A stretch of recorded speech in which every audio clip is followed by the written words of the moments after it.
Bu yaxınlarda bir video çıxdı Instagramda qabağıma, hansında ki xanım deyir ki, xəyanət kişilərin fitrətindədir.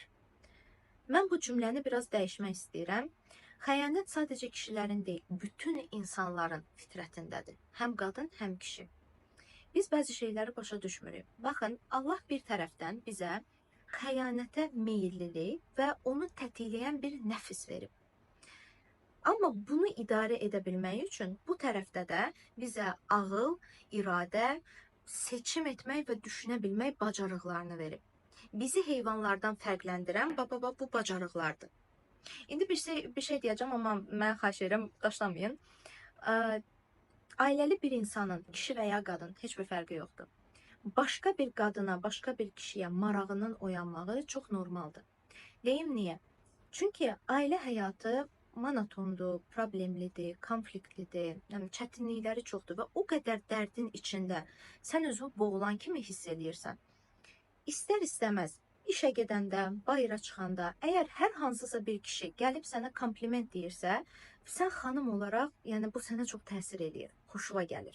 Və ya evli bir kişisən, iş yerində çox gözəl, cavan bir xanım başlayır səninlə flirt eləməyə, təbii olaraq bu sənin xoşuna gəlir. Amma biz başa düşmürük ki, bu əslində bizim imtihanımızdır. Nə barədə? Bizim ailədə və ya hətta öz içimizdə müəyyən problemlər var ki, biz onları ignor edirik, biz onları xalçanın altına süpürürük, bəlkə heç fərqində belə deyilik və bu problemlərə baxmaq üçün sənə tətikləyici bir vasitə gəlir. Bu vasitə həmişə kənardan olur. Amma bizdə insanlar nə edirlər? Çoxu o vasitənin arxasınca qaçırlar. Yəni nəfslərinin qurbanı olurlar.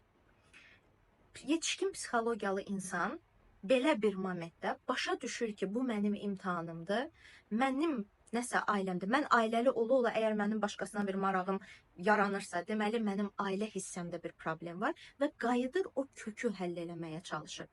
Baxır görüm, mənim hansı ehtiyaclarım ödənmir, mənim içimdə hansı proseslər gedir, bəlkə problemlərdən çox boğulmuşuq, yoldaşımla bir-birimizi unutmuşuq, bəlkə bir-birimizə artıq sevgi, diqqət göstərmirik, bəlkə üçüncü şəxslər bizim ailəmizdə çox qarışıb, artıq yıpranmışıq, ümumiyyətlə, yəni o qədər problem var ki, bunların həlli lazımdır, mən bunları birinci düzəltməliyəm ki, mən yoldaşımla normal münasibətdə ola bilim. Yəni sən gəlirsən, əsas kökə, bu biri sadəcə vasitədir, yadıva salmaq üçündür və yetişkin psixologiyalı olan insan gəlir buranı düzəltməyə çalışır.